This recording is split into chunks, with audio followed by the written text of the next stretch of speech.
Siang untuk yang di ruang Hilmi maupun yang ada di Zoom. Pertama-tama perkenalkan nama saya Rafli Betliansyah, angkatan 21 G21. Di sini saya sebagai moderator untuk acara siang kali ini yaitu Semat X Kopsor. Pertama izinkan dulu saya untuk menjelaskan Kopsor itu adalah salah satu rangkaian dari himpunan HMTG ITB yang bertujuan untuk berbincang-bincang dengan para alumni. Lalu untuk sesi selanjutnya mungkin ada ada penyambutan dari Ketua Magister Teknik Geologi dari Mas Mirzam. Untuk Mas Mirzam dipersilakan.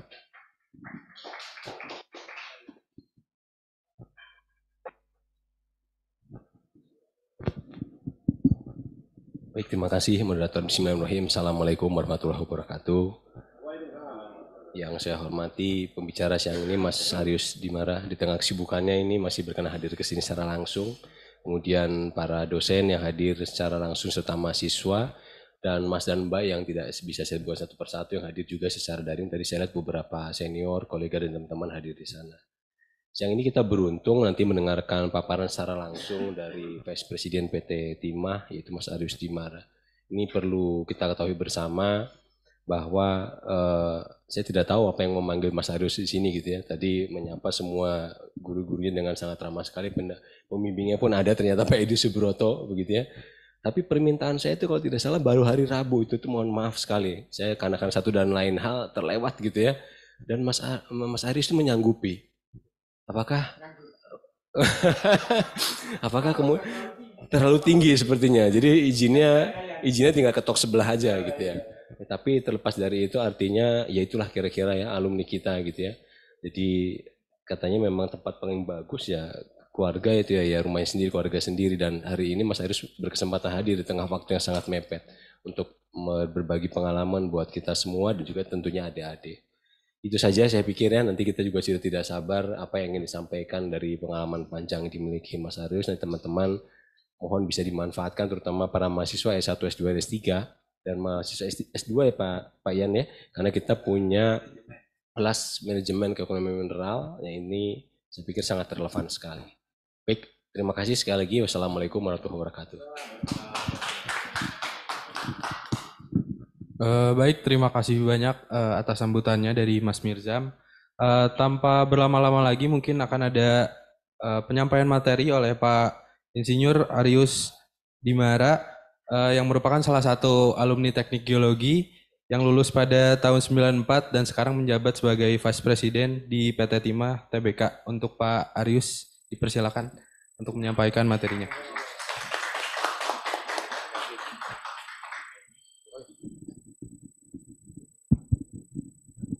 Bismillahirrahmanirrahim. Assalamualaikum warahmatullahi wabarakatuh. Pertama terima kasih Pak Mirzam untuk kasih kesempatan kita berbagi pengalaman lah, kalau kita bilang berbagi pengalaman pada hari ini buat teman-teman S2 dan S1 Geologi ITB. Dan saya merasa terhormat sekali Pak hadir di sini, pembimbing saya Pak Edi. Terima kasih Pak sudah hadir di sini.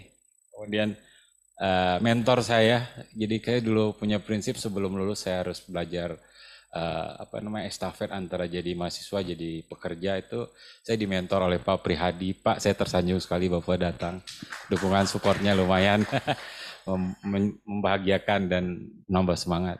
Dan di samping itu ada mentor saya juga yang saya pernah jadi dosen di ITB, ya belum jadi dosen sih, baru calon dosen. Ini ada mentornya Pak Kris. Pak Kris, terima kasih udah datang Pak Kris. Ya itu sekelumit. Saya bernostalgia sedikit boleh ya. Terakhir saya di kelas ini, di ruang ini, panggungnya di sini, itu mengajar mata ajar dari Pak Kusuma Dinata, Burial History. Itu mata pelajaran dari Pak Kusuma, dan kemudian karena calon dosen diminta menyampaikan di depannya itu tahun 94 akhir di sini. Kemudian tahun 95 saya kebetulan secara profesional diterima di Timah, lapor ke Pak Kusuma mengizinkan saya untuk beraktivitas di PT Timah TBK, yang kebetulan waktu itu belum TBK, tapi merupakan perusahaan milik negara. Alhamdulillah smooth, tidak ada hostile dalam perpindahan itu. Dan nostalgia itu teringat kembali di hari ini, Pak. Ya. Nah, kemudian mengenai yang akan disampaikan, Mas Mirzam, saya menyanggupi karena saya biasa mencatat apa yang pernah saya lakukan.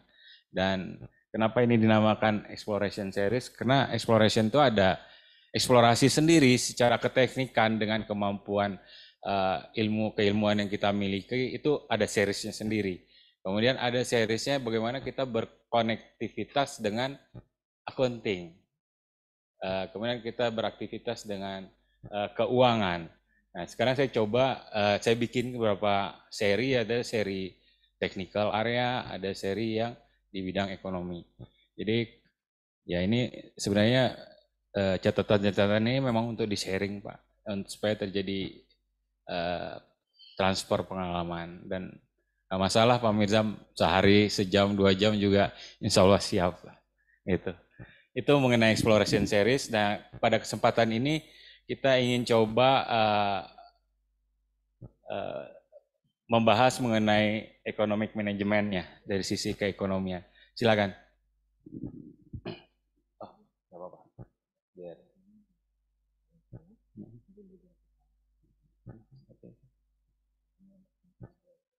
Next ke kanan. Oke, thank you. Oke, terima kasih Mbak. Ya. Di tempat inilah Pak, pertama kali tahun 1989 saya masuk ITB, pengenalan jurusan, dan salah satu tugas geologis adalah memperbesar cadangan. Masuk di sini. Ya. Untuk memperbesar cadangan dan perusahaan.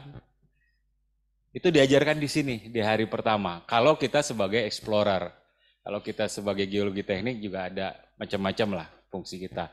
Dan ini membekas dan jadi catatan. Kemudian setiap aktivitas eksplorasi itu harus menghasilkan uang. Nah ini jadi concern kita. Kemudian setiap dolar yang kita keluarkan itu harus kembali dan ditambah dengan bunga-bunganya gitu lah istilahnya. Jadi keluar 100 ya harus baliknya 100 lebih dong gitu. Nah di samping itu apa yang kita khawatirkan, apakah uang yang kita keluarkan itu efektif atau tidak? Itu menjadi kekhawatiran kita. Nah kemudian yang kedua, kita lihat secara keekonomian itu ada umur daripada uang, time of value of money. Dan value of money, jadi uang itu dari waktu ke waktu akan menurun nilainya. Di situ ada diskonto, jadi segala macam. Nah, kita juga harus berani menetapkan uang yang kita keluarkan itu kembalinya kapan. Nah, itu menjadi konsep yang harus mendasari kita. Ini jembatan antara geologi dengan keuangan. Nah, ini sedikit kita mungkin bapak-bapak, adik-adik semuanya lebih tahu lah soal ini ya, dan jadi makanan sehari-hari. Exploration stage itu apabila kita punya satu konsesi disebut IUP ya kalau di Indonesia. Kemudian kita akan melakukan, kita lihat dari geoscience, penelahan rupa bumi, ada interest untuk satu mineral dan jadi kita blok menjadi satu area survei. Kemudian kita lakukan kegiatan survei, kita analisa, dan kita gariskan kembali ternyata yang menjadi sangat menarik di yang kotak merah misalkan di sini. Nah kemudian lanjut kita lakukan misalkan pemboran indikasi di batas-batas pelamparan, ini sederhana mungkin teman-teman geologis lebih paham soal ini. Kemudian kita lakukan delineasi setelah kita mendapatkan hasil di pemboran indikasi menjadi invert area. Lanjut, kita lakukan pemboran prospeksi semakin dalam dan kita menggariskan indicated area. Kemudian baru melakukan pemboran detail untuk mengukur berapa besar cadangan yang ada di daerah itu. Nah ini kan profesi kita. Nah, bagaimana kita memandang biaya-biaya yang kita keluarkan pada aktivitas ini? Nah, ini satu lagi sebagai measured area. Di sini kita akan mendapatkan yang hijau itu kita sebut sebagai cadangan terukur, sumber daya terukur. Sumber daya terukur. Oke. Nah, kita coba menelaah. Pada saat kita melakukan survei, itu kita akan mengeluarkan uang untuk survei, misalkan survei gravity, survei seismik, atau geomagnet, segala macam. Nah, setelah kita menggariskan menjadi yang namanya interest area, itu akan kita bagi. Yang di luar interest area adalah yang tidak akan menjadi bagian yang mampu membayar aktivitas kita. Sehingga kita sebut sebagai unpayable, dan yang mampu membayar kita katakanlah sebagai payable. Jadi setiap tahap berlangsung bisa ditelaah di sini. Nah, pada akhirnya kita akan tahu berapa sunk cost, uang yang tidak akan kembali lagi, habis. Di sisi lain, yang kita temukan dinamakan payable. Dari stage-stage-nya itu. Nah, di sini di ujungnya kita dapat measured resources. Resources dengan total biayanya adalah payable dari survei, payable dari indikator, payable prospektus, dan detail. Total payable bisa dirangkum di sini. Total payable. Nah, bagaimana kita mengendalikan pembiayaan ini? Banyak-banyak berbagai rasio yang bisa kita kaji dan kita telaah. Itu ambil contoh misalkan total payable cost terhadap total sunk cost ratio. Kemudian total payable cost terhadap total cost ratio atau total sunk cost terhadap total cost ratio. Nah, itu adalah indikator yang harus kita pelajari dan kebijakan manajemen. Seberapa rela kita membakar uang kita untuk mendapatkan yang payable. Gitu. Kemudian kita lanjutkan. Nah, kemudian kita membukukan resource dengan definisi, ada yang interested itu belum bisa dibukukan sebagai di akun eksplorasi dan pengembangan, tapi inferred resource, indicated resource, dan measured resource sudah bisa kita bukukan di dalam neraca buku keuangan perusahaan. Banyak cara yang bisa kita lakukan pendekatan untuk menilai performa kegiatan eksplorasi kita dari sisi keuangan, dari sisi pembiayaan. Salah satunya ini tadi, cost controlnya seperti ini. Oke. Nah, dari resource itu belum selesai, bisa diakui sebagai aset tetap perusahaan setelah dia menjadi reserve.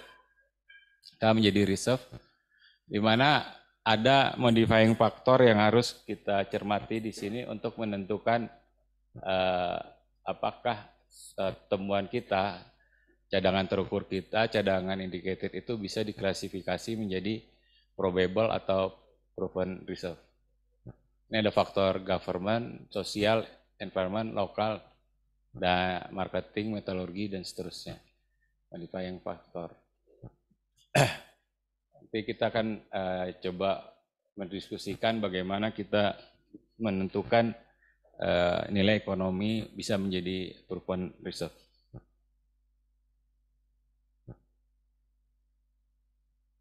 Nah, modifying factor itu digambarkan seperti ini. Government, social, and environmental, dan legal itu adalah isu kuncinya regulasi pemerintah. Yang kedua adalah impact sosial, social impact yang terjadi. Pada ujungnya adalah bagaimana suatu aktivitas penambangan di suatu daerah mendapat izin secara sosial. Nah, ini ada biayanya. Dan ini akan mempengaruhi apakah suatu resources bisa jadi reserve. Kemudian untuk yang kedua, technical dari penambangan sampai dengan penglogaman, itu key isunya adalah bagaimana kita mengelola material, technical method, mesin-mesin yang kita tempatkan, dan organisasi yang kita kelola. Dimana ujungnya adalah cost effectiveness. Jadi cost leadership di situ, kemampuan kita untuk beroperasi secara ekonomik dan murah. Nah, itu akan menimbulkan break even grade. Dampak berapa sebenarnya break even grade yang bisa kita tetapkan untuk menentukan apakah dia bisa dikategorikan sebagai reserve. Nah, untuk di ujungnya kita berhadapan dengan ekonomi makro, pemasaran, di mana isunya adalah supply, demand, buyer, dan bagaimana kita menentukan harga. Yang berujung bagaimana menetapkan profit margin. Nah, itu. Pada akhirnya ini akan menentukan grade proven reserve.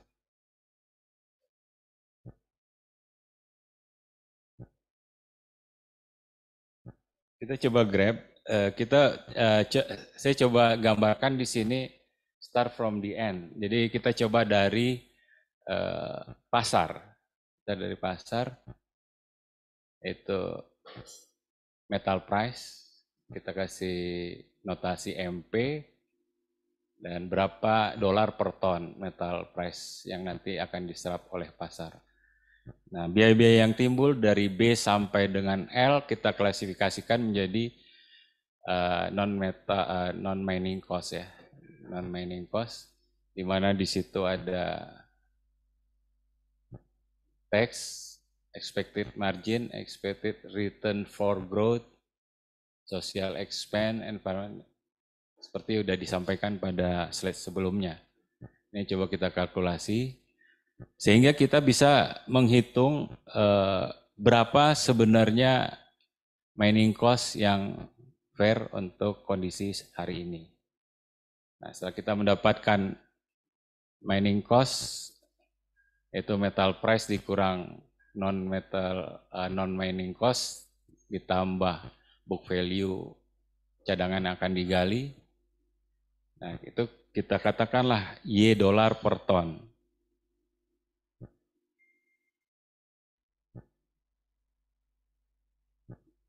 Di situ setelah kita mendapat economic reserve, expected mining cost adalah Y dolar per ton. Sedangkan di tingkat penambangan, objektifnya bukan metal, tapi adalah tanah yang dipindahkan. Berapa biaya pemindahan tanah? Nah, di sini kita kalkulasi economic reserve-nya, dan secara sederhana dengan rumus yang nggak rumit-rumit, kita ambil generik formula saja.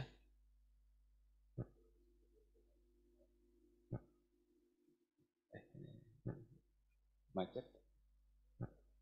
Oke. Ini cara sederhana. Jadi grade adalah X per Y kali 1000 kg per meter kubik. Di mana X dari objective mining cost per meter kubik dan expected Y adalah expected mining cost dari metal per ton. Ini cara cepatnya begini. Sehingga setelah X per Y kali 1000 itu kita tentukan itulah nilai kadar cadangan yang bisa menjadi cadangan ekonomis. Nah, kalau kita lihat di Venn diagram bagaimana antara hubungan reserve dan resources, itu kita lihat seperti ini. Di dalam satu whole sumber daya yang kita miliki itu bisa diklasifikasi secara luasnya inferred resource, kemudian ada indicated resource, ada measured resource. Nah, ini tentu saja ada biaya-biaya yang tadi udah kita bukukan secara akuntansi seperti dijelaskan di depan. Reserve setelah modifying factor itu dia bisa masuk di Sebagian dari measured masuk ke reserve, indicated juga bisa masuk, dan invert juga bisa masuk. Ya. Dan provennya yang ini, demikian juga irisannya ya, bisa kita perhatikan. Ini untuk gambar skematik saja.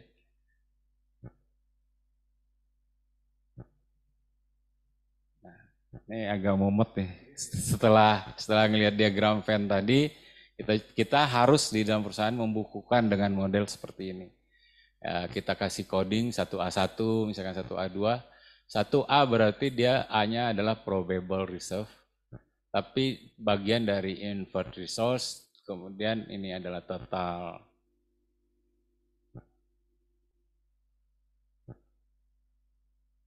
Total area, thickness, volume, grade, tonase. Dan di sini ada accumulated cost-nya, di sini ada economic value-nya, dan constraint. Jadi satu misalkan kita jadikan coding untuk license to operate. Jadi sepanjang license to operate-nya bisa kita overcome, kita atasi, maka dia akan berlari menjadi nanti jadi ini tadi proven reserve yang di bawah nantinya. Nah, di mana constraint itu bisa kita lihat di sini. Jadi constraint-nya adalah cost effectiveness atau profit margin atau license to operate. Nah, yang sudah bagus, yang jadi probable dan proven itu, kalau probable masih di dalam masalah cost effectiveness atau profit margin. Kemudian kalau udah jadi proven dia masuk ke execution schedule.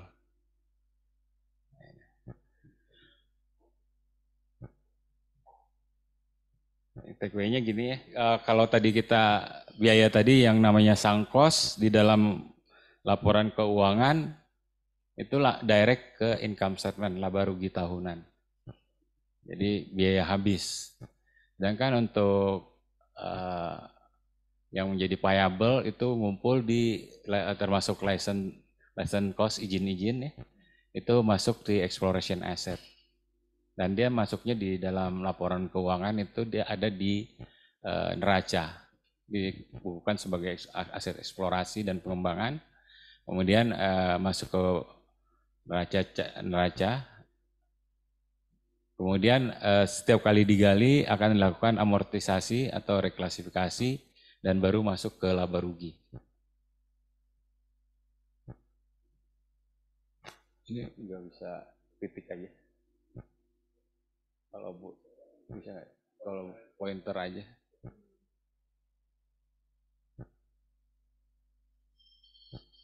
Oke, lebih enak ya.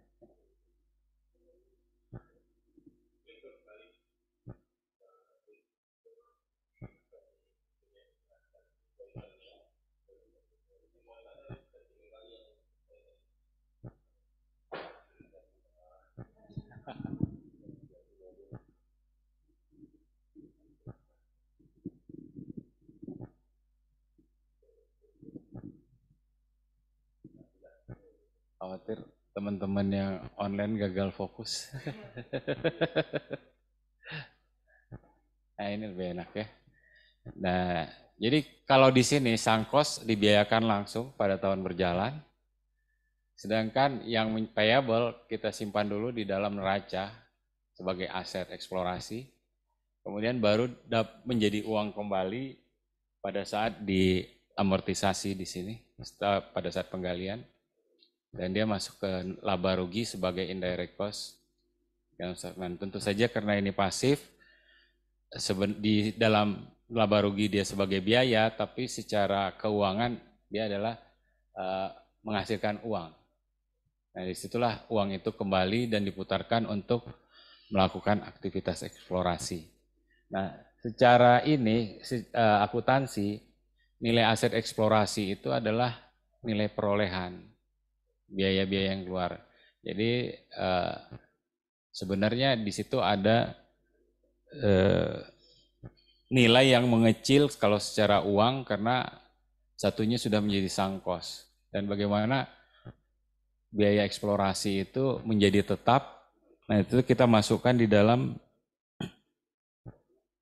ini selain bagian dari profit margin, kita simpan juga di return for growth di situ. Jadi kita memastikan aktivitas eksplorasi dapat terus berlanjut. Karena pengakuan di dalam asetnya adalah pengakuan nilai perolehan tadi yang sudah terpotong. Dan ini harus dipahami untuk supaya manajemen paham bagaimana membiayai suatu kampanye eksplorasi. Kalau dilihat sepintas ya kok seperti duitnya habis gitu ya. Kapan baliknya? Nah, sebenarnya kita pengen lihat celah baliknya itu di sini. Yang paling penting adalah di return for growth sama amortize mining properties, yaitu exploration asset yang di SKV.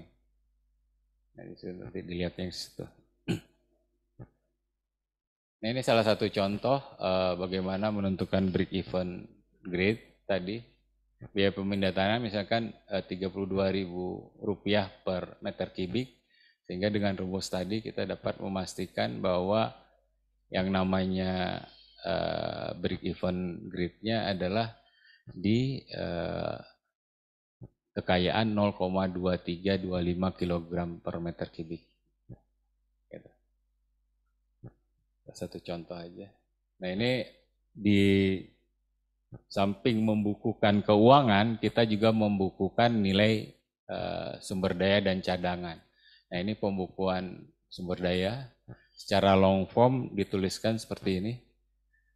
Di long form ada inferred resource, beginning balance-nya, catatkan dan ending balance-nya gini. Ini ya bisa lah pakai Excel juga bisa lah ya, yang penting dapat cara memandangnya secara makro apa yang kita lakukan ini. Jadi di resource balance itu ada inferred resource, indicated resource, dan measured resource. Nah, ini untuk short form-nya ya, bisa kita lihat secara gampang seperti ini. Pada awal tahun kita punya totally resource segini. Setelah berjalan, new recovery dan reduction karena pindah menjadi proven atau misalkan adanya sosial konflik yang mengharuskan kita menghapuskan sumber daya itu sendiri. Dan terakhir di akhir tahun, tutup tahun ada beginning balance untuk tahun depannya. Atau dikatakan kalau di sini ending balance ya. Nah, ini reserve juga dibukukan seperti ini, sama. Saya pikir itu yang gambaran ya bagaimana memanage keuangan di dalam eksplorasi. Dan sebagai catatan bahwa ini adalah pengalaman di dunia industri tambang timah, di mana ciri mineralnya adalah alluvial quarter. Dan kenapa kita sederhana sekali? Karena untuk penambangan kita sampai hari ini adalah open pit. Jadi semua tanah yang dipindahkan dari permukaan sampai ke batas penggalian itu dihitung. Jadi sangat sederhana, di mana berapa ton metal yang kita dapatkan dari sekian ribu kubik tanah yang kita pindahkan. Jadi grade-nya gampang dihitung kilogram per meter kubik. Mungkin itu yang bisa sampaikan hari ini. Kita diskusi aja lebih lanjut. Terima kasih.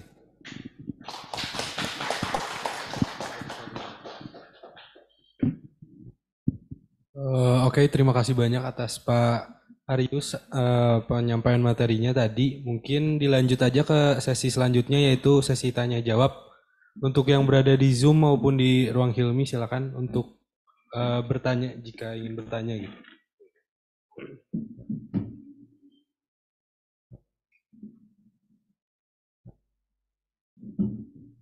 Oke, saya mau nanya dulu. Ada orang. Oke, terima kasih Pak Arius. Ini sangat menarik sekali. Kebetulan saya juga mengajar mata kuliah yang berkaitan dengan ini. Jadi kalau saya mengajar itu manajemen eksplorasi. Jadi karena di dalam itu kita membagi ada non teknis dan teknisnya. Nah dari situ saya banyak mendeal ke faktor-faktor yang non teknis di situ. Karena kalau faktor teknis itu kita geologi sudah hafal lah, sudah ngerti. Nah, dalam yang Pak Arius tampilkan tadi, kalau perhitungan cost tadi, itu kita lakukan setelah feasibility study atau pra-feasibility study. Nah, karena kan kita tahu tahapan-tahapan eksplorasi itu banyak. Nah, perhitungan keekonomian kan biasanya dilakukan di FS-nya. Nah, juga itu pertanyaan yang satu. Yang kedua, bagaimana kalau misalnya terjadi dari kita hitung semuanya, cost-nya fix-nya udah dapat, tahunya fluktuasi harga bolak-balik. Seperti yang terjadi di sekarang ini kan banyak tuh, tiba-tiba harganya anjlok. Nah, tiba-tiba harganya naik. Nah, apakah kita perlu merevisi lagi nggak atau hal-hal yang seperti ini? Itu aja untuk pemancing pertanyaan dulu. Terima kasih banyak Pak Yan atas pertanyaannya. Itu untuk Pak Arief, silakan untuk dijawab. Boleh dilihat tadi.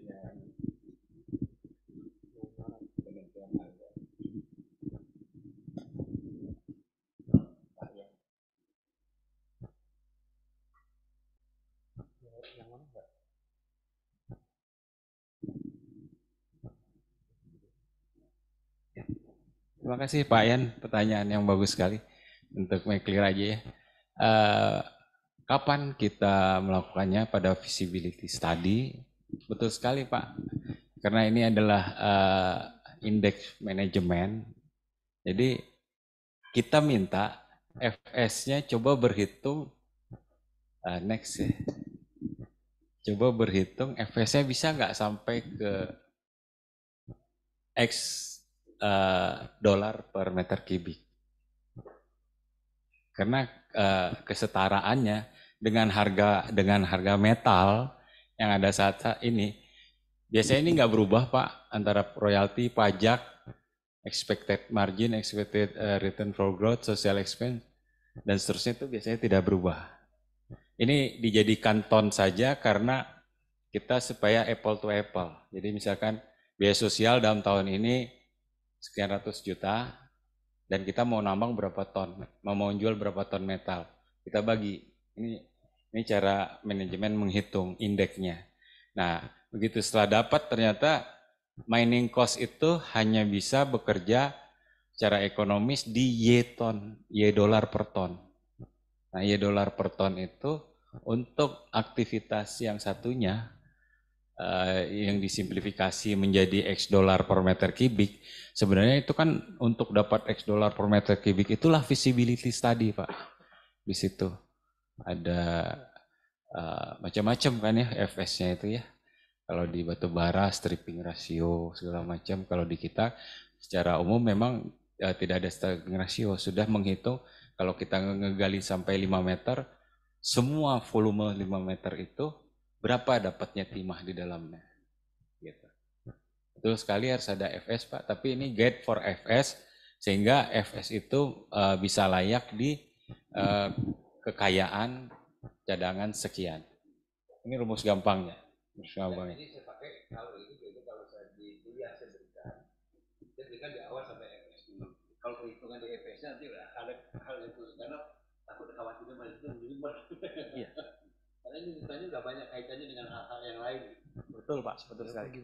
Dan itu harus komprehensif Pak ya, untuk menghitung FS. Tapi di level kita mengontrol indeksnya, ya ujungnya si FS itu bisa nggak di X dolar per meter kubik untuk kita itu. Dan memang kita mengalami Pak perubahan harga, sehingga disitulah resource itu bisa pindah-pindah dengan sangat cepat. Ya, kalau harga naik, otomatis kalau kita kalkulasi kembali kan grade-nya bisa turun. Grade-nya turun, penggarisan reserve juga semakin besar. Volumenya semakin besar.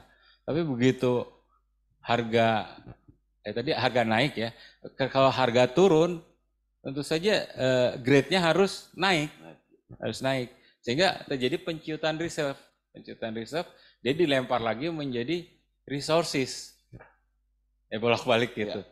Nah itu. Jadi ini sangat menarik sekali Pak. Jadi kalau kita, terutama untuk ke mahasiswa ya, jadi kalau kita mengambil barang tambang, menumpukan sisa itu harus hati-hati juga. Karena dengan fluktuasi harga yang kita anggap waste, mungkin pada saat sekarang waste itu nggak ada nilainya, kadarnya terlalu rendah kita buang. Tapi kalau misalnya harganya naik, nah waste itu bisa jadi bermanfaat, bisa diolah kembali. Gitu. Nah itu yang pentingnya di sini, itu yang termasuk salah satu juga yang kalau saya kuliah itu saya sampaikan juga. Tapi sayangnya untuk S1 nggak ada, hanya untuk kuliah S2.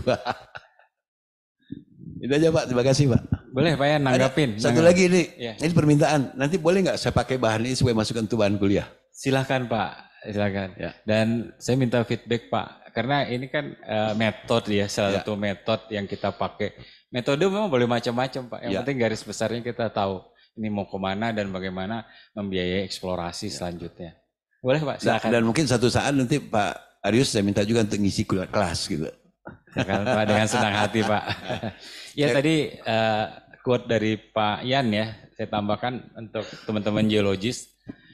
Kita di geologis ada dua, kalau di dunia pertambangan. Pertama sebagai explorer, yang kedua kita sebagai hiup ke orang mining. Makanya ada timbul istilah geologi tambang. Nah disitulah kita bermain menjembatani menjadi dari resource menjadi reserve, sumber daya menjadi cadangan. Nah itu peran geologis di situ sebagai geologi tambangnya. Di situ kita bisa masuk. Nah tadi mention Pak Yan tadi adalah mengatakan hati-hati menyimpan tiling di mana. Itu benar sekali ya.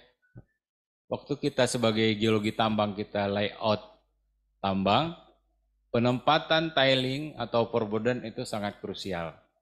Kenapa? Kita pertimbangkan someday somehow price metal naik, yang tadinya nggak ekonomis tidak transfer ke reserve bisa menjadi reserve. Tapi kalau kita sudah menumpuk overburden di situ, otomatis kita menambah miskin sumber daya yang kita miliki. Itu ada game-nya sendiri. Ya teman-teman ya. Kemudian klasifikasi tiling kalau udah setelah refinery itu juga penting. Sebagai informasi Pak, untuk mineral timah aluvial memang secara dunia semakin sulit karena grade cadangan tersedia di lapangan semakin kecil. Jadi berpacu dengan teknologi yang semakin efisien. Makin efisien sehingga grade kecil pun bisa dimakan. Dan Pak Kusuma pernah mengajar kita, semakin rendah grade, total amount semakin tidak terhingga. Itu jadi kita jangan pernah bilang metal di bumi itu habis. Yang habis itu kemampuan ekonomis mesin yang ada hari ini. Jadi PR kita bagaimana kita menggeser kemampuan ekonomis mesin kita untuk grade yang lebih kecil. Nah di situ peran geologi agak meningkat sedikit menjadi geologi tambang. Kalau bisa berkomunikasi juga dengan orang refinery. Ambil contoh Malaysia sekarang 0,17% SN di dalam tanah masih ekonomis. Di kita itu masih waste, tapi Malaysia 0,175. Kita masih di 0,25%. Nah sekarang jawabannya tergantung di kita lah. Bagaimana kita bisa menggeser ke keekonomian setup metode refinery kita ke arah lebih murah. Sehingga grade yang kita gali semakin kecil, tapi total amount metal yang kita dapatkan nantinya menuju tak terhingga. Ini pelajaran Pak Kusuma Pak. Pak Kusuma yang kasih dulu. Dalam bentuk grafik. Makasih Pak Yan. Sekarang kan banyak kasus tuh, ada ini. Kalau kita waste yang kita anggap di aluvial kita buang-buang dulu, sekarang kan banyak itu yang rare earth dimanfaatkan juga sama orang. Nah, karena kita tailing itu banyak yang dibuang, pada rare earth-nya banyak di situ kan. Nah jadi pemanfaatan kita memperhitungkan lagi tumpukan waste kita itu, karena banyak logam yang saat ini kita anggap tidak bernilai. Ternyata kalau di timah itu kalau kita dari aluvial tumpukan itu kalau diolah lagi nggak perlu eksplorasi lagi, tinggal ekstrak aja itu rare earth yang ada. Itu aja tambahan sedikit Pak. Ya terima kasih Pak Yan tambahannya. Baik, terima kasih atas pertanyaannya dan jawabannya juga. Mungkin untuk pertanyaan selanjutnya. Terima kasih Mas Arius. Ini yang Anda jelaskan tadi kan tahapan-tahapan eksplorasi awal sampai ke FS. Ya. Nah, ini sampai FS tadi, untuk IUP yang sekarang aturan baru, itu kan ada yang namanya RKAB. Karena kan RKAB tadi hitungannya, data yang tadi dijelaskan tadi kan bisa jadi agunan bank, betul kan? Agunan.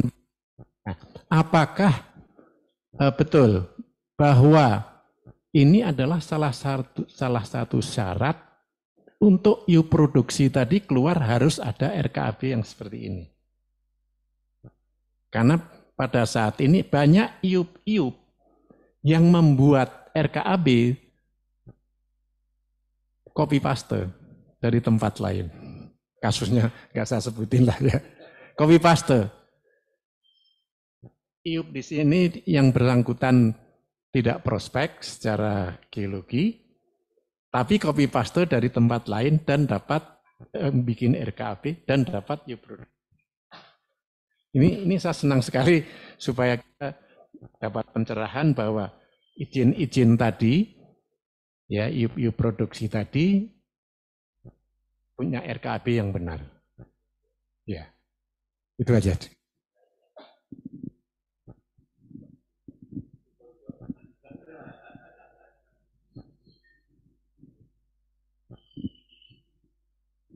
Terima kasih Pak Kris pertanyaannya. Memang seyogyanya ya sebuah perusahaan tambang dia punya neraca cadangan dan neraca sumber daya. Satu keharusan. Nah dalam menyampaikan rencana kerja anggaran dan biaya tahunan yang dimintain secara regulasi, mereka harus mengambil dari neracanya. Enggak boleh dari neraca tetangga itu kan. Harus dilihat di neraca dia masih tersedia sekian reserve. Nah reserve itu yang dia akan lakukan penambangan, di mana secara keekonomian tadi dia sudah mengetahui grade sekian sudah bisa dikatakan reserve untuk 3 tahun ke depan. Begitu Pak Kris, harusnya begitu. Jadi mudah-mudahan saya yakin lah Indonesia menuju kebaikan dan semakin baik makin hari, dan runut penerbitan RKAB juga seharusnya makin tertib. Itu yang kita harapkan ya. Itu Pak. Iya Pak, lebih teliti lagi dan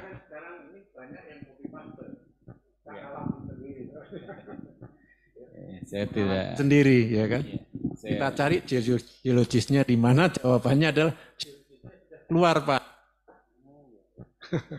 Kalau kita tahu bahwa ya kita tahu si B kan. Jadi maksud saya adalah validasi data tadi karena kaitannya ini adalah ke perbankan nanti. Ya. Terima kasih Pak. Salah satu yang kita harus appreciate pemerintah sekarang juga menghargai kehadirannya KCMI Pak. KCMI.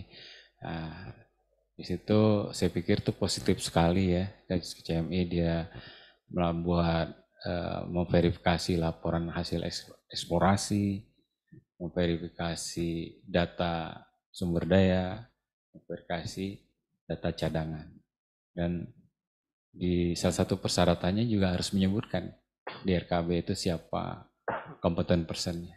Saya pikir itu sesuatu yang mengarah ke positif dan kita harus percaya Indonesia menuju lebih baik. Itu Pak. Ya, harusnya. Terima kasih Pak Kris pertanyaannya. Ya.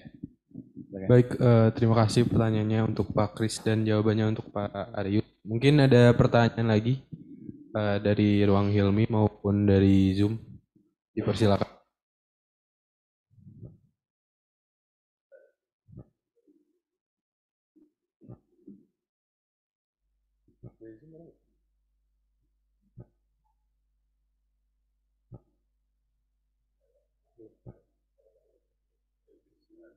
Keren Pak Aryus. Dipersilakan untuk yang di Zoom untuk bertanya.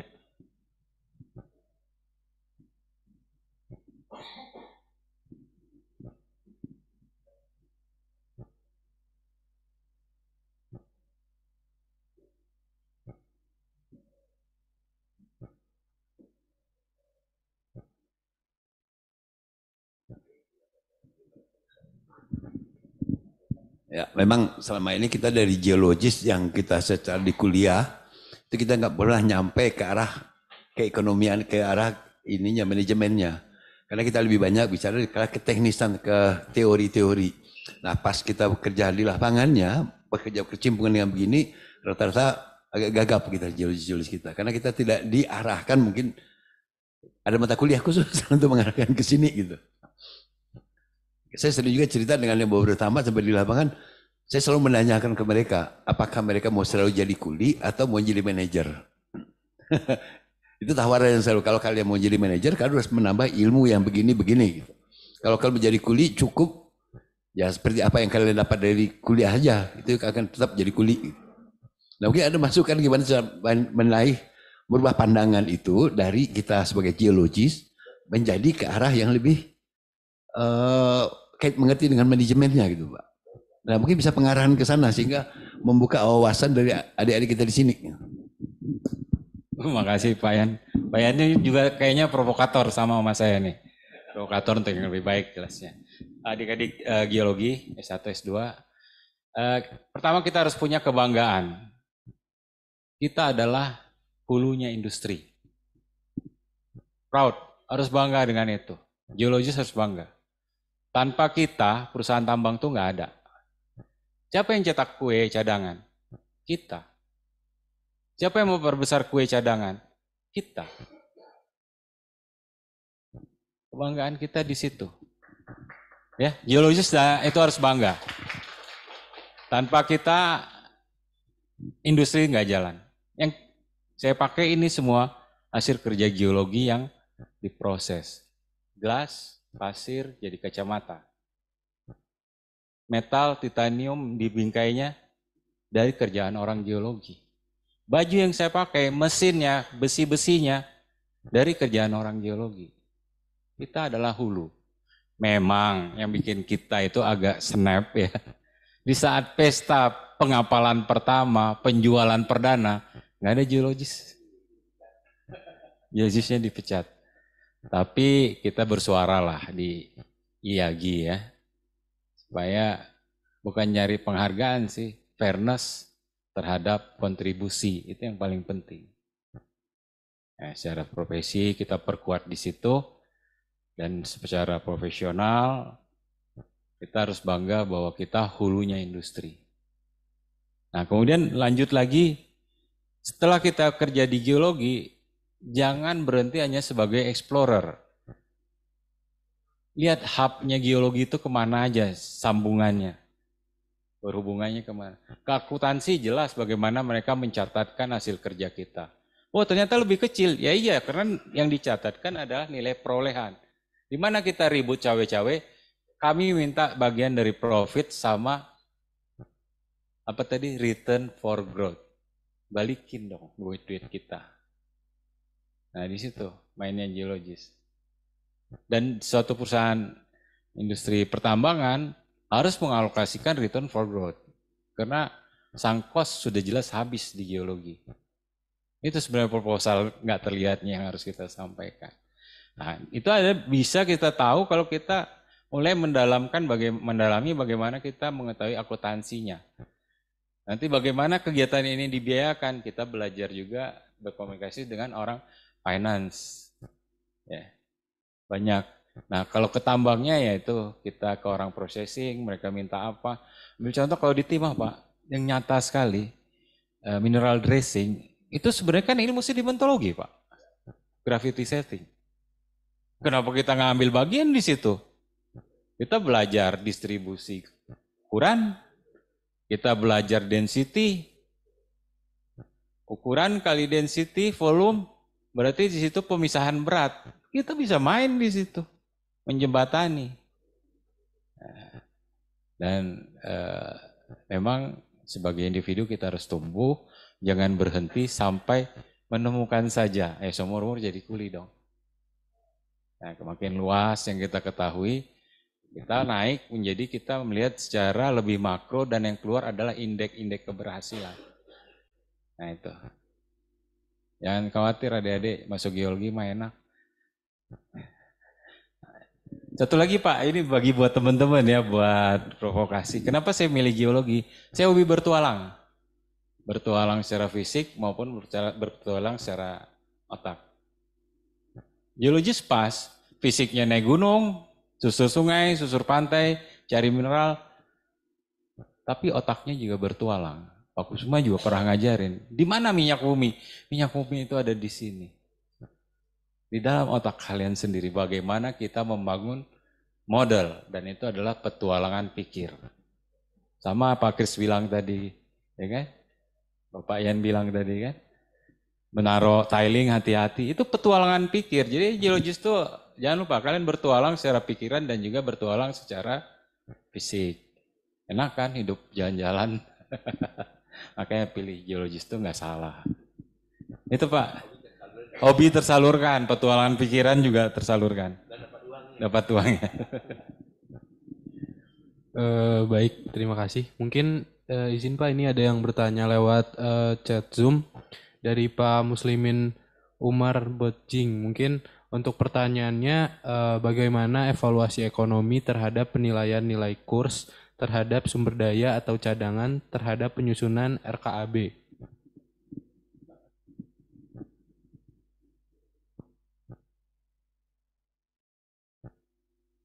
Ya, selamat siang Pak Muslimin, terima kasih atas pertanyaannya. Pertanyaannya advance ya, lebih jauh dari ini, tapi bagus sekali. Nanti kita lihat di situ Pak, kurs metal price itu sangat berpengaruh dan technical, aduh nggak bisa disampaikan di sini ya, nanti ada rumus-rumusnya. Tapi jelas sekali pengaruhnya Pak, karena kalau kita di Indonesia kita pakai mata uang rupiah.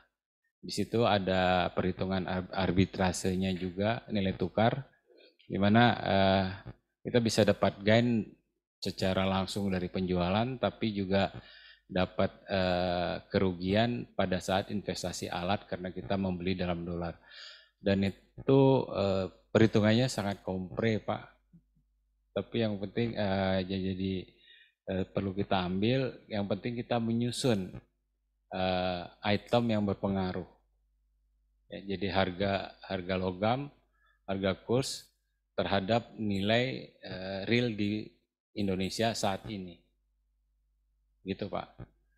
Dan kalau kita nyusun FS dalam bentuk rupiah, maka kenaikan logam dan kenaikan kurs akan menambah return. Dan itu akan berdampak pada penurunan kadar atau grade cadangan kita yang bisa kita gali. Dan demikian sebaliknya. Mohon maaf secara detail formulasi mungkin pada kesempatan lain Pak bisa dituliskan. Terima kasih Pak Muslim. Oke, baik, terima kasih. Mungkin untuk Pak Muslimin ada tanggapan dari jawaban tadi Pak. Untuk Pak Muslimin apakah ada tanggapan?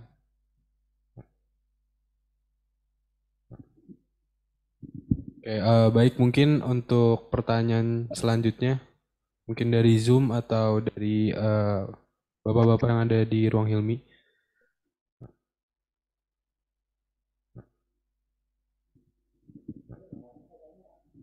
Terima kasih atas kesempatannya Pak. Saya ingin bertanya, dari pengalaman Bapak yang sudah malang buana di berbagai industri, menurut Bapak apa yang paling penting yang harus kita selaku generasi muda lakukan jika ingin terjun dalam dunia manajemen khususnya dalam bidang pertambangan? Terima kasih Pak.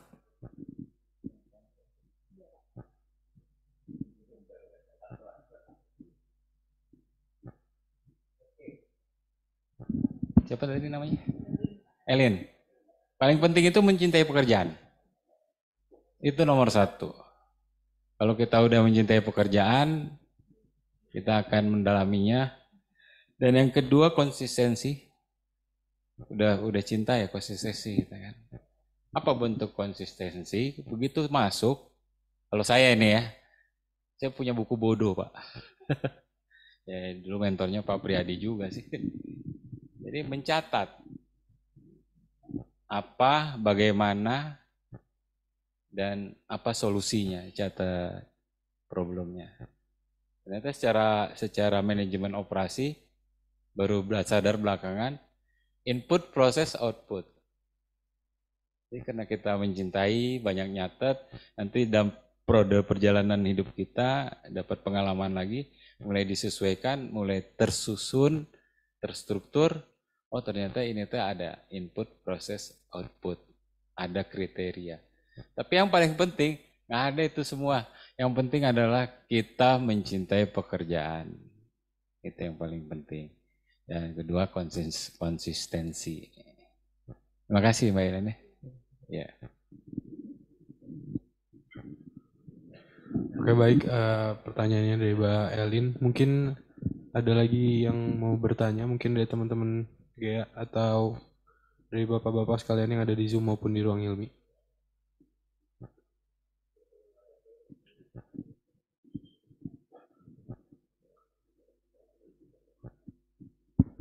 Ya, mungkin saya ingin konfirmasi saja ya. Kan sebetulnya kalau cadangan itu tadi pasti lebih sedikit ya. Kan masalah resources ini yang kita sering dikatakan wah ini Indonesia ini kaya segala macam ada dan sebagainya. Tapi sebetulnya bagaimana meng-create dari suatu resources yang katanya di cadangan yang bernilai ekonomi dan bisa ya doable lah istilahnya ya. Mungkin itu yang terpenting mungkin dari ini. Seperti misalnya fosfat kan yang paling banyak di Australia mau nggak mau. Di kita juga ada tapi kan sedikit. Nah itu kira-kira apa yang menjadi kelebihan di kita dibanding di tempat lain ya. Mungkin salah satunya mungkin variasinya yang banyak tapi ya volumenya yang kecil-kecil. Nah itu gimana mensiasati hal yang seperti itu yang kita hati. Terima kasih.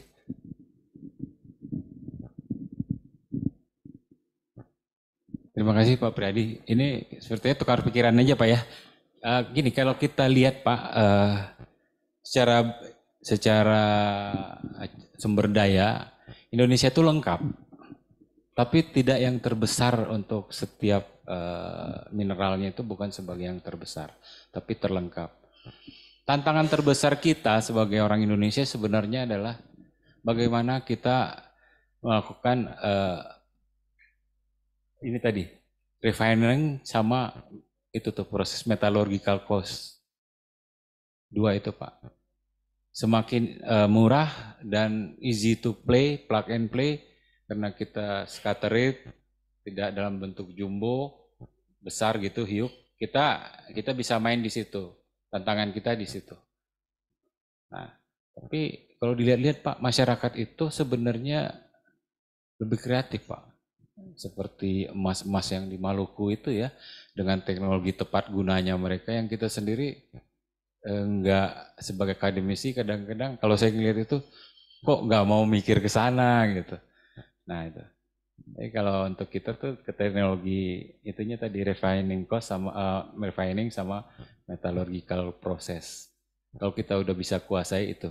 Tapi juga kita harus ingat di Indonesia ini dengan pertumbuhan penduduk dan persaingan perebutan lahan, ternyata hari ini dari pengalaman kami di industri, social expense juga naik dengan sangat cepat. Nah ini kembali mungkin peran serta kita ya sebagai orang-orang tua dari asosiasi membantu pemerintah lah membuat kebijakan supaya sumber daya ini bisa dijadikan uang untuk pembangunan lebih lanjut. Sehingga social cost-nya nggak terlalu besar. Sehingga kan dampaknya gitu, makin besar social cost, maka mining cost-nya yang porsi untuk mining cost-nya jadi kecil. Nah grade-nya juga nggak bisa grade rendah, harus grade tinggi. Ya bolak-balik gitu Pak. Sehingga cadangan kita nggak punya hiuk, tapi kita lengkap, nggak bisa dioptimasi, digali semua. Pandangannya gitu Pak.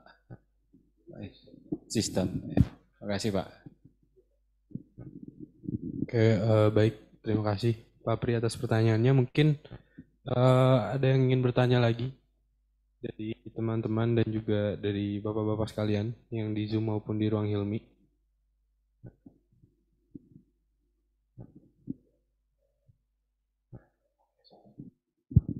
Oke, selamat siang Pak Darius.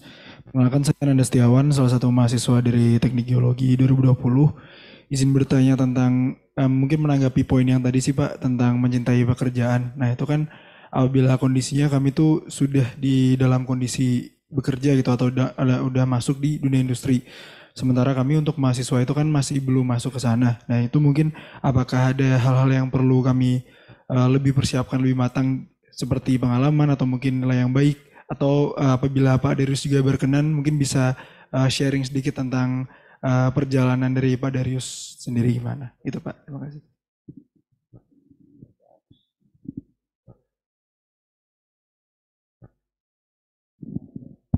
Baik, Pak Setiawan, Mas Setiawan ya, panggil Mas aja. Aduh, jadi terharu nih Pak. Saya ngeliat ke Pak Priadi. Jadi Mas langsung dijawab dengan pengalaman aja ya. Dulu waktu saya sudah sarjana muda, saya cari mentor. Ternyata dari sekian dosen yang favorit Pak Priadi. Dan saya deket aja sama Pak Priadi, mentor dong Pak gitu kan. Mulai dikasih kerjaan, create project. Ya dulu saya masih ingat Pak Pri disuruh bikin tor. Tor project untuk batu Sirtu Suramadu. Jadi rasa cinta itu dimulai sebelum saya lulus. Bagaimana caranya kita berpartisipasi? Jalan yang saya pilih adalah saya mencari mentor. Kebetulan mentornya hadir di sini Pak Prihadi. Sampai saya keluar berangkat ke Timah baru saya berhenti dari proyeknya Pak Prihadi. Waktu itu. Nah, gitu Mas. Jadi ya kita nggak bisa menafikan diri lah. Nggak bisa besar sendiri. Kita bisa besar belajar dari atau dibimbing oleh orang yang lebih dahulu. Nah, waktu itu pilihan saya mencari pembimbing secara GIA senior, secara kampus, beliau juga dosen saya, Pak Prihadi. Dan saya belajar banyak di dunia kerja. Termasuk belajar mencatat, belajar bikin tor pertama Pak. Belajar jadi sopir, belajar jadi astronot. Kalau Pak Prihadi ke Jakarta atau ke Seram, Buano, saya antar pagi-pagi pakai mobil beliau, mobil bawa pulang lagi. Termasuk bagian dari mencintai pekerjaan. Dan jangan pernah menolak pekerjaan.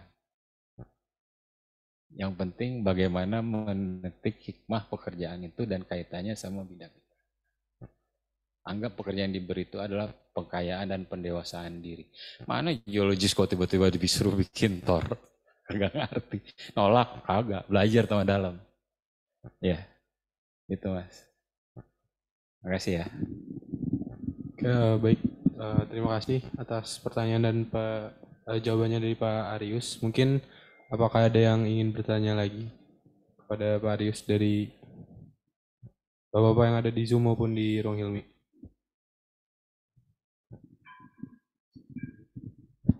Ya, terima kasih Mas Arius atas paparannya ini. Saya mungkin mewakili teman-teman yang nggak bisa hadir di sini karena saya itu bergabung juga namanya di Asproditegi, Asosiasi Program Studi Teknik Geologi se-Indonesia gitu ya. TB dan universitas besar mungkin beruntung gitu ya bisa mendapatkan kemudian pembicara, dosen tamu gitu. Sehingga kuliah ini pun saya izin tadi kan saya buka ke semuanya gitu.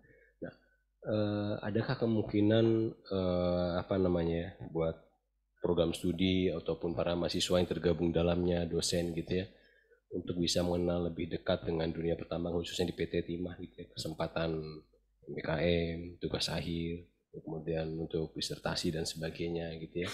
Ya mungkin yang itu yang kita tidak kami ketahui atau ada program-program sebenarnya sudah dirancang juga, tapi lebih dekat dari menjembatani antara industri ke kampus gitu ya.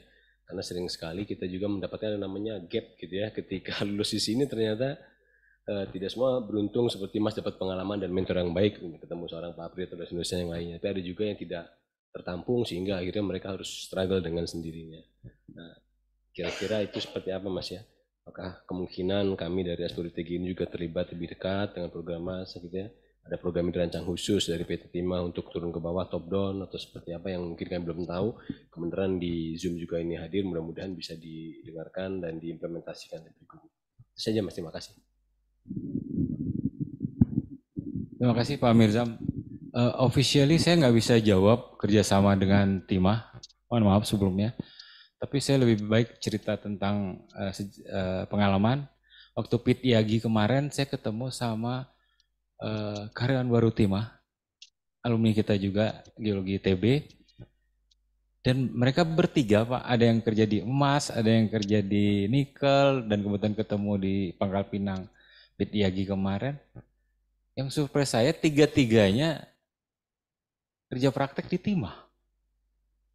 Jadi historical ada, tapi apakah program itu tetap jalan atau tidak?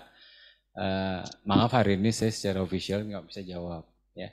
Dan bisa juga itu kalau memang expired payung kerjasamanya bisa dibangun kembali Mas.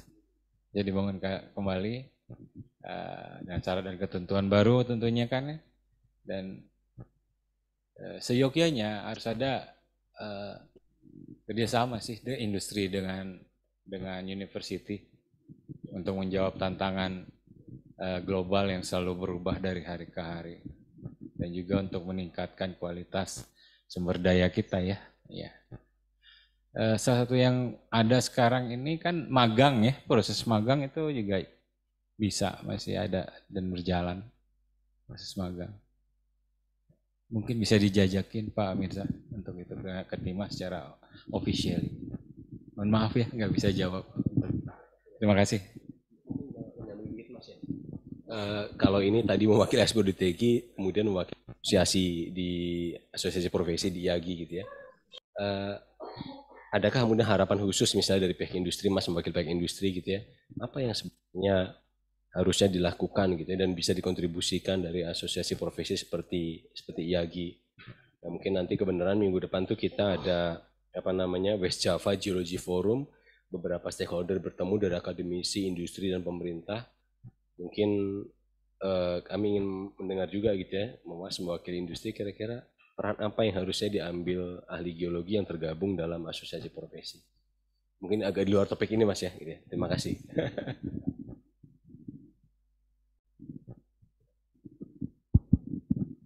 Terima kasih Pak Mizam. Kalau untuk asosiasi, saya juga anggota IAGI ya.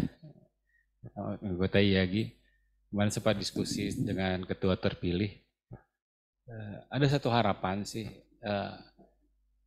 Ikatan Ahli Geologi Indonesia bekerja sama dengan Ikatan Ahli Profesi yang lainnya. Ambil contoh dengan Ikatan Ahli Akuntansi Indonesia aja. Sebenarnya pencatatan kita ini kan bisa dikatakan Ikatan Ahli Akuntansi Indonesia nerbitin namanya SAK dan itu jadi pedoman seluruh Indonesia untuk bagaimana mencatatkan biaya. Nah khusus untuk hasil kerja eksplorasi yang baru ada itu pengakuan akuntansi cadangan hanya dalam bentuk aset eksplorasi dan pengembangan. That's it. PSAK 64. Kemudian bagaimana dia direklassing atau dia diamortisasi PSAK 25. Saya lihat mana peran geologis kasih masukan. Di mana nilai yang dibukukan adalah nilai perolehan. Tapi kita lihat sendiri tadi kan yang sangkos sudah nggak dibukukan jadi hilang. Iya kan? Yang dibukukan ya yang masuk dalam grup-grup estimated cadangan sementara, kemudian proven reserve, ya kan? Itu dibukukan secara standar akuntansi.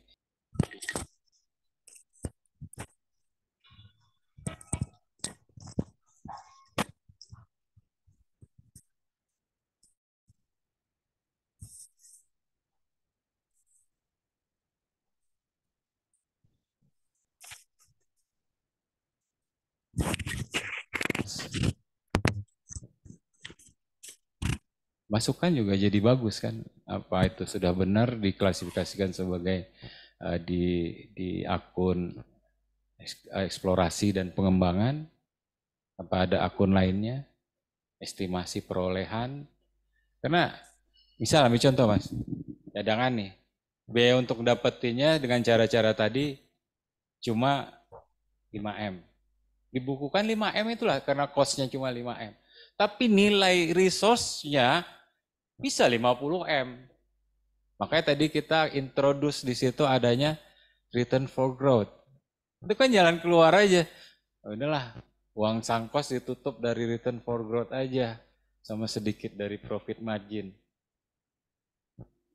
Ya, return for growth. Kan gitu.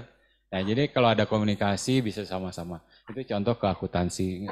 Dan tertutup dengan profesi lain, profesi misalkan di geodesi, nggak tahu tuh ya, pertahanan nasional segala macam. Gimana nih persaingan lahan? Antisipasinya seperti apa? Kan konsepnya gini kan. Tuhan kasih emas di Indonesia sekian. Emas itu bisa dijadikan uang untuk modal pembangunan atau enggak. Sementara yang lain nutup. Aku mau bangun sawit, aku mau bangun ini. Loh duitnya kan belum diambil di bawah. Apa? Iya kan? Siapa yang harus duluan? Dan bagaimana kompensasinya? Nah, itu salah satu bentuk kerjasama dengan profesi-profesi lain yang saya pikirkan. Terima kasih.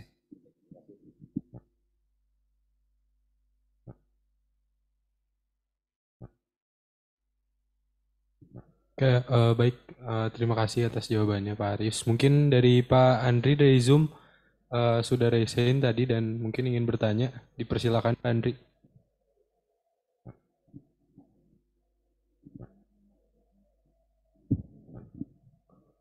Untuk Pak Andri, di Zoom-nya masih di mute Pak, bisa di unmute terlebih dahulu. Halo, Assalamualaikum. Arius.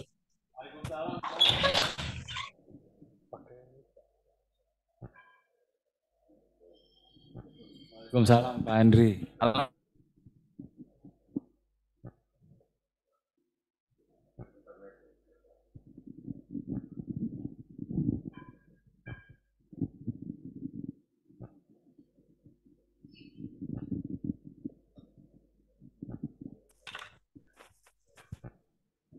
Waalaikumsalam Pak Andri, kayaknya putus-putus itu. Sebentar.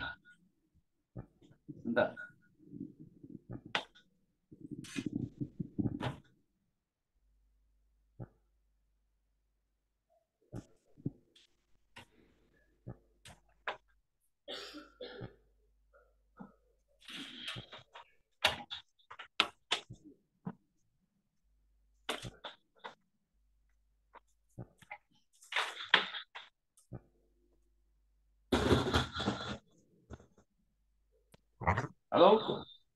Iya Pak, silakan Pak. Maaf, saya nggak bisa hadir tadi. Halo? Ya, halo? Sebentar. Oke. Maaf ini videonya belum bisa. Jadi gini, kalau saya perhatikan bahwa PT Timah saat ini tuh hanya mengeksplorasi yang sekunder ya. Padahal di situ merupakan bagian yang penting juga ada primary-nya. Mengapa primary-nya itu tidak menjadi perhatian dari PT Timah? Itu yang pertama. Nanti yang keduanya akan saya akan tanyakan setelah diskusi ini. Terima kasih.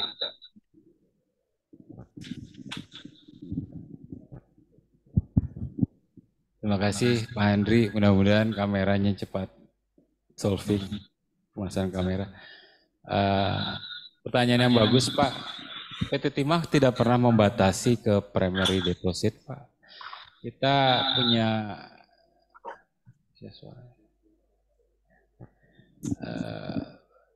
perjalanan panjang dalam eksplorasi timah di Bangka Belitung, dari Karimun, Pundur, Bangka Belitung. Dulu kita cari lembah, namanya valley hunting. Siapa yang mengintroduce Pak Cia? Jadi beliau bilang, Pak Cia, udah aja kejar semua lembah, termasuk paleo channel yang tertimbun, yakinkan itu pasti ada timah. Semua aktivitas eksplorasi lari ke sana. Berjalan dengan waktu, sekitaran 90 sampai dengan saya masuk 95, kita masuk lagi Pak, makin sulit, namanya adalah mother rock hunting. Jadi kita lari ke hulu, mother rock hunting, kita memastikan di mana mother rock dan di sekitarnya apakah timah kulit ataupun timah longsoran, slumping, mass flow di hulu, kemudian channel, V-channel, braided river system, dan seterusnya lah sampai ke deltaik. Nah, sekarang udah makin sulit, nyari lagi, ada nggak yang di primer? Dan kita sudah melakukan itu, sedang berjalan. Terus Pak Selamat, saya rasa Pak Andri sebagai Kadif udah melakukan itu dan terus melakukan itu. Banyak temuan-temuan baru. Nah, tapi ada satu pertanyaan yang harus kita segera jawab. Bagaimana kita menyatakannya sebagai reserve? Mining cost-nya, item mining cost-nya seperti apa? Dan grade seperti apa yang bisa lompat dari resources jadi reserve? Itu pertanyaannya Pak. Jadi tetap berjalan, tidak alergi dengan primary. Dan primary yang sukses juga sudah ada, seperti di Kelapa, Belitung, Kelapa Kampit, itu bahkan sebelum tahun 70-an Pak ya. Kemudian di Pemali juga ada 3 kelompok, itu primary, kulit, sama aluvial, dan itu cukup dalam. Dan karena primary-nya di Pemali Bonanza dan terungkap ke permukaan, jadi agak berbeda menggali dari yang ada ke bawah. Tapi kalau untuk menebak sesuatu yang primer di dalam tanah, handicap kita, constraint kita, sudah adakah mining cost index yang kita miliki untuk melompat dari resource menjadi reserve primary? Itu harus dijawab dulu Pak. Demikian Pak Andri. Ya, selanjutnya ini, kalau tidak salah sekarang tuh sampai sekarang PT Timah itu akan sedang mengeksploitasi di offshore ya. Apakah itu masih berjalan? Dan kemudian apakah aluvial juga diambil dari darat ya, dari online-nya ya, offshore dan online itu. Dan kemudian eksplorasi untuk offshore itu sampai di mana saat ini? Kira-kira itu. Ya. Untung saya mantan eksplorasi laut, bisa jawab. Pak Andri, ada 2 tipikal. Yang pertama, eksplorasi timah laut itu meneruskan paleo channel dari darat. Jadi kalau kita ngikutin Farm Bembland, bahwa itu ada Sunda Land, dan itu memang benar adanya Sunda Land, sehingga sungai-sungai purba di zaman Quarter itu sampai ke laut. Jadi kita nggak bisa memandang itu laut hari ini, di zaman purbanya, Quarter, itu adalah darat. Nah itu yang kita trace Pak, untuk mencari timah di laut. Nah timah yang kedua di laut, mother rock-nya sendiri memang ada di laut. Seperti penemuan kita di Permis. Penemuan di Permis itu kita temukan Laut Permis, Selat Bangka, dengan mencoba menerapkan teori Pulunggono microplate. Jadi itu sedikit tricky, pembahasan tektonik, dan bagaimana microplate itu bergerak dan membawa potongan granit di area laut hari ini. Alhamdulillah itu berhasil menjadi cadangan Permis. Itu bukan baru, hanya belajar dari penemuan kundur. Penemuan kundur juga source-nya, granitnya di laut. Kalau untuk batas Pak, yang kita lihat adalah country rock. Sepanjang country rock-nya masih granit dan tipikal granit bearing tin, granit membawa timah, itu aman Pak. Jadi country rock-nya granit bawa timah ataupun dia adalah stock rock yang terkupas dan mengandung timah, itu aman. Nah, batasnya nanti apabila country rocknya sudah berbeda non-bearing tin. Nah, di situ akan terjadi pemiskinan di mana hasil rombakan country rock yang tidak membangun timah menyebabkan timah yang di bawah mengecil secara jumlah proporsional sehingga kadar, jadi kita bicara kadar semakin rendah. Dan hasil studi yang pernah saya lakukan sendiri, country rock non granit itu sekitar 1 kilometer. Setelah lewat 1 kilometer, satu paleo channel yang membawa timah memasuki country rock 1 kilometer non tin bearing itu sudah tidak ekonomis. Itu Pak. Tapi ini kan penelitian sendiri dan tidak dibukukan Pak. Nanti boleh kalau teman-teman ITB mau meneliti ini.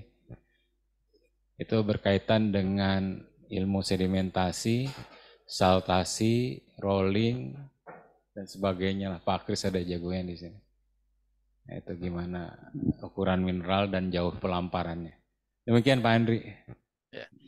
Nah, gini Pak Arius, saya ada 2 mahasiswa yang katakanlah sudah lulus dari S1 yang kebetulan pada tahun lalu itu temanya memang tentang timah dan memang dia ke lapangan,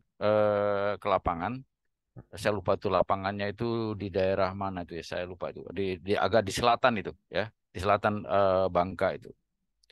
Nah, ketika kita melakukan analisis sampel-sampelnya, itu ternyata sebagian besar ya dari 2 orang itu minimal ya, dari 2 orang itu, dan kemudian juga ada beberapa mahasiswa yang melakukan skripsi di timah itu, saya amati bahwa yang mereka anggap aluvial itu ada kemungkinan bahwa itu tuh merupakan Grayson system gitu loh. Jadi bukan aluvial yang sebenarnya ya.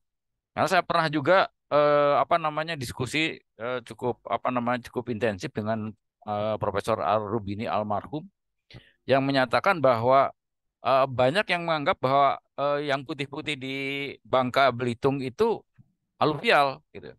Tapi ternyata merupakan Grayson system. Dan itu ketika mahasiswa saya datang ke sini ke Bandung setelah dari Bangka itu, kemudian kita analisis, nampak bahwa ada besar kemungkinan yang dianggap aluvial itu Grayson. Jadi bukan aluvial sebenarnya. Jadi itu sebenarnya yang ditambang ini mungkin primernya gitu. Nah, itu gimana, Pak?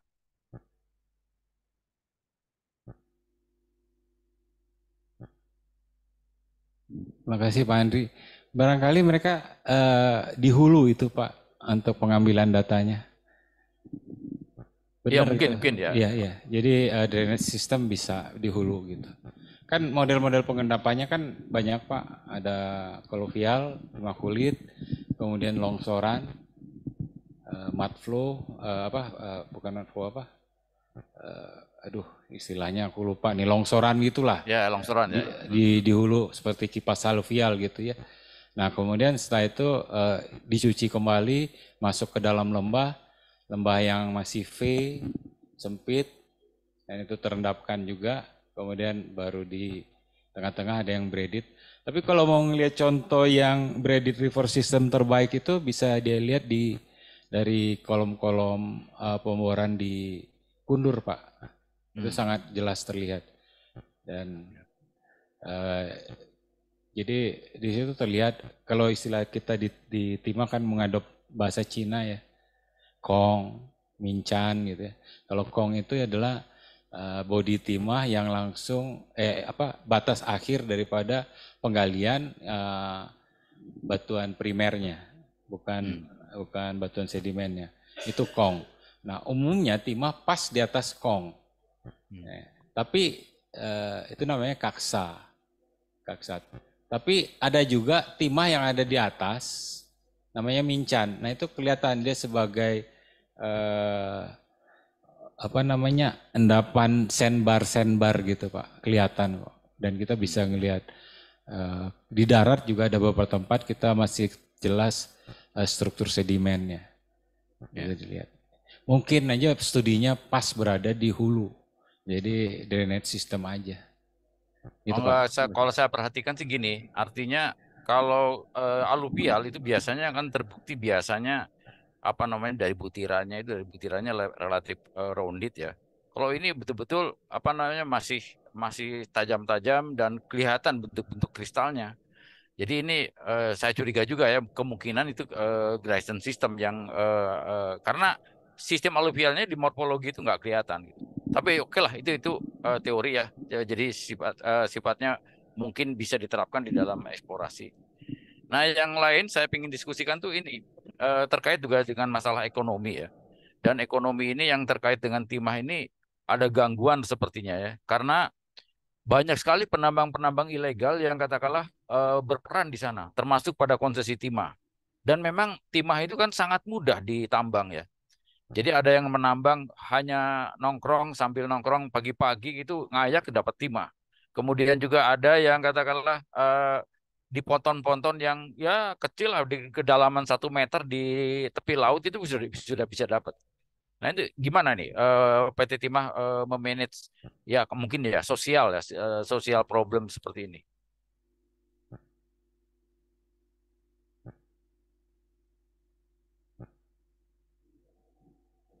Halo?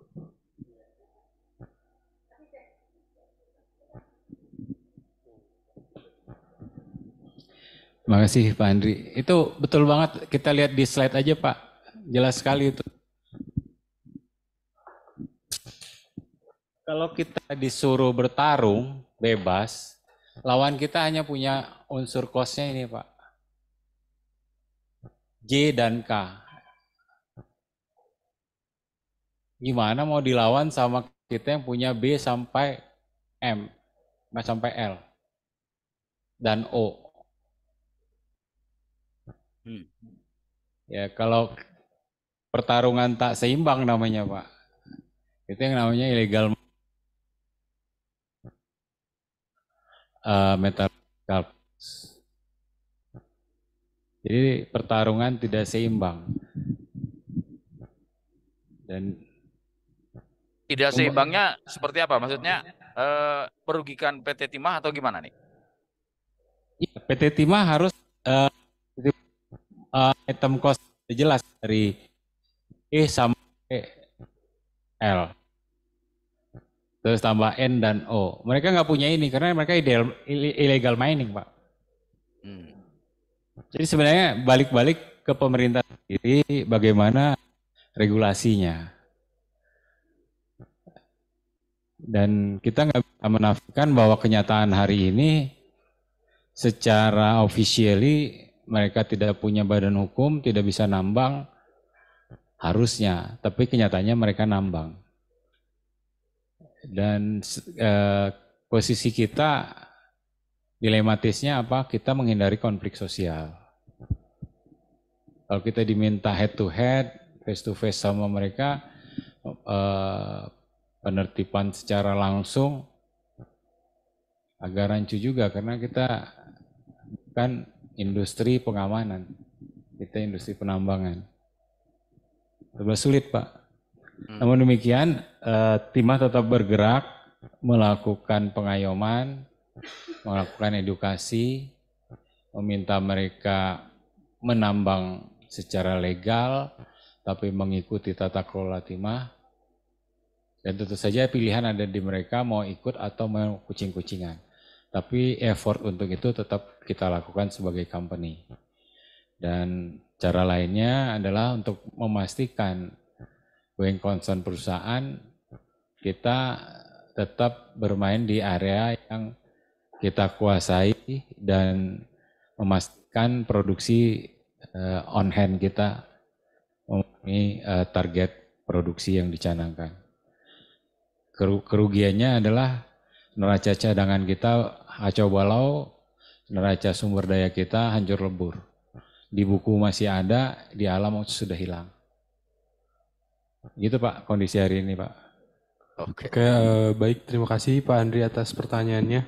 Mungkin karena keterbatasan waktu, diskusinya bisa dilanjut di lain waktu. Mungkin untuk Bapak Mehmet dari Badan Geologi dipersilakan untuk bertanya Pak.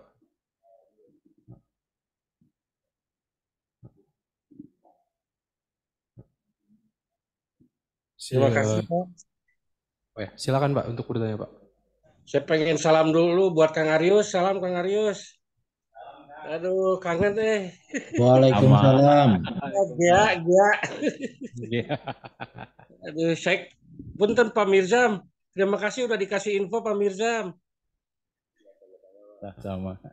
Sama-sama Mas. Ya, Kang Arius. Saya ini idenya di luar tambang. Saya tiap minggu tuh suka ikut tim AMDAL tambang sering. Nah, saya kan geologi lingkungan nih. Air tanah lah tadi yang dibilangin Pak Andreas, Pak Andri. Saya siap ngebantu PT Timah Pak Andri untuk tata ruang nanti pakai konsepnya gini. Di luar IUP kita bisa bergerak misalnya pakai Mageti, pakai Yagi. Kita bisa bergerak ke masyarakat dengan nanti konsep kawasan pertambangan ya. Sekarang kan ekonomi hijau kan. Nah, kelebihan dari kita kan Mageti, kita bisa nanti lintas sektoral. Bisa ke tata ruang kah, bisa ke KLHK, bisa kemana-mana lah gitu. Kang Arius, nah gitu aja. Mageti nanti siap bekerja sama dengan Kang Arius PT Timah. Ya, kita udah pernah kok ke sana dulu, pernah meriksa thorium, pernah meriksa limbah-limbahnya. Memang thoriumnya juga kan lumayan juga ya itu tuh. Terus juga pernah ada air panas. Di luar itulah terus apa bekas-bekas itu apa lubang tambang-tambangnya kan bisa dipakai untuk air bersih atau apalah itu kegunaannya nanti pos tambangnya gitu Kang Arius biar bagus nanti ya nuhun Kang Arius sukses. Ya, sukses. Terima kasih Kang Mehmet atas dukungannya untuk PT Timah. Nah, itu memang satu hal yang kadang-kadang saya juga merenung sendiri.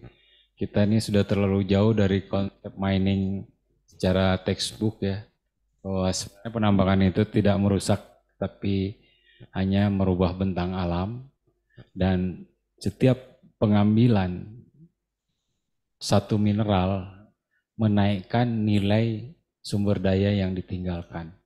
Nah ini udah lama kita lupakan dan tidak menjadi konsep dasar. Terima kasih Kang. Ini mau pikiran officially bisa nanti ke Timah. Jadi arti mengambil satu nilai mineral meningkatkan nilai mineral lain atau sumber daya lainnya, itu ambil contoh gini. Kita masuk ke daerah yang masih virgin, kita dapat timahnya, ambil sebagai keekonomiannya. Sumber daya yang tertinggal, misalkan lahan, naik nilai ekonominya karena terjangkau infrastruktur. Itulah konsepnya. Jadi menambang start from the end, lokasi tambang at the end mau jadi apa? Pasar, apartemen, ruang terbuka olahraga, kawasan wisata, itu kita desain harusnya dari awal. Tidak bisa kita nambang tinggalkan. Kalau konsep penambang harus start from the end. Lokasi penambangan pada akhirnya akan jadi apa? Perkebunan, pertanian, nah itu harus kita jelaskan dari awal.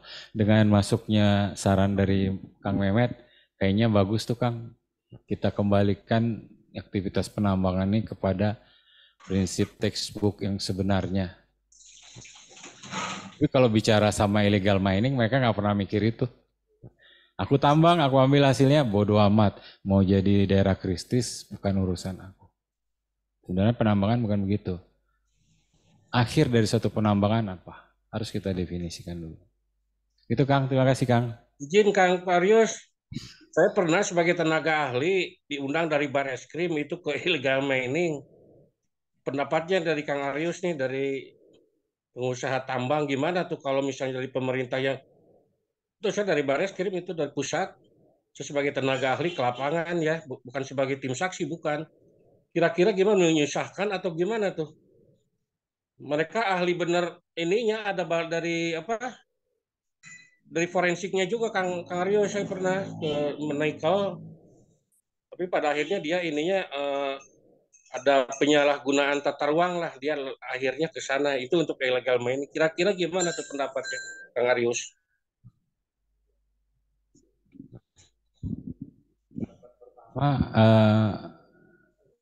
Senang Kang bahwa ternyata pemerintah, para yang berwenang peduli sama situasi yang sekarang. Tinggal disatukan aja Kang langkah-langkahnya dengan apa yang pernah kita susun untuk surveyor. Sebenarnya di dalam setiap kali sertifikasi pengapalan itu ada asal usul. Dulu pernah disusun itu di trace sampai kecamatan. Jadi ini dari kecamatan mana gitu. Bisa ditelusur sebenarnya. Tapi nggak tahu sekarang surveyor sampai tingkat apa klarifikasi surat ekspornya. Itu Kang gambaran dari saya. Ya, nuhun Kang Arius, nuhun. Dia pintu masuknya dari lingkungan, dia tuh dari erosi, dari sedimentasi yang tergampang itu. Ya, nuhun Kang Arius. Sukses. Sama-sama Kang. Oke, baik. Terima kasih untuk Pak Mehmet untuk pertanyaannya. Karena mungkin udah di penghujung waktu, mungkin saya sebagai moderator mengucapkan terima kasih banyak untuk Pak Arius Dimara. Boleh tepuk tangannya dulu. Mungkin menjadi pemateri pada siang hari ini. Mungkin ada sedikit kenang-kenangan dan sertifikat dari Prodi yang akan diserahkan langsung oleh Pak Mirzam. Dipersilakan Pak.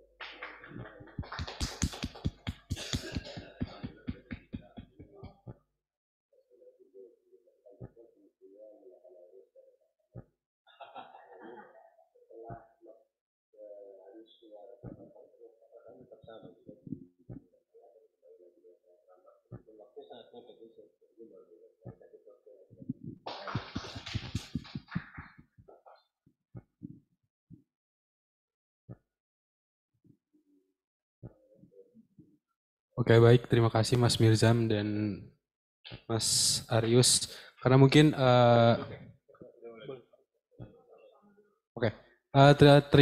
saya sebagai moderator berterima kasih untuk bapak-bapak yang sudah hadir di ruang Hilmi maupun di Zoom. Mungkin untuk acara Smart X Kopsor ini sudah selesai dan dilanjutkan untuk foto-foto mungkin ya Pak ya, untuk kenang-kenangan.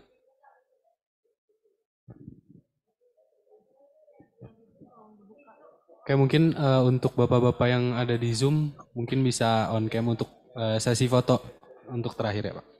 Terima kasih.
Ya, untuk Kak Jalison.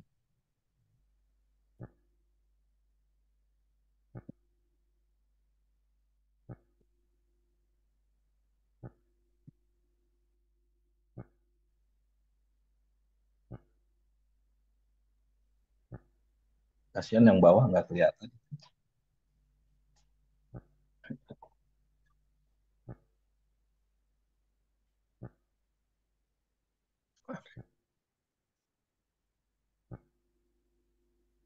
Udah kering gigi nih. nyengir terus.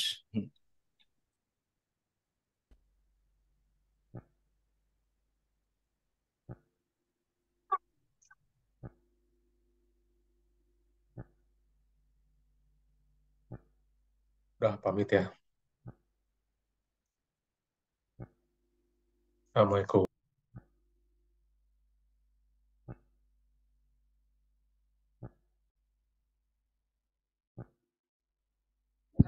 Ini tapi nggak sempat.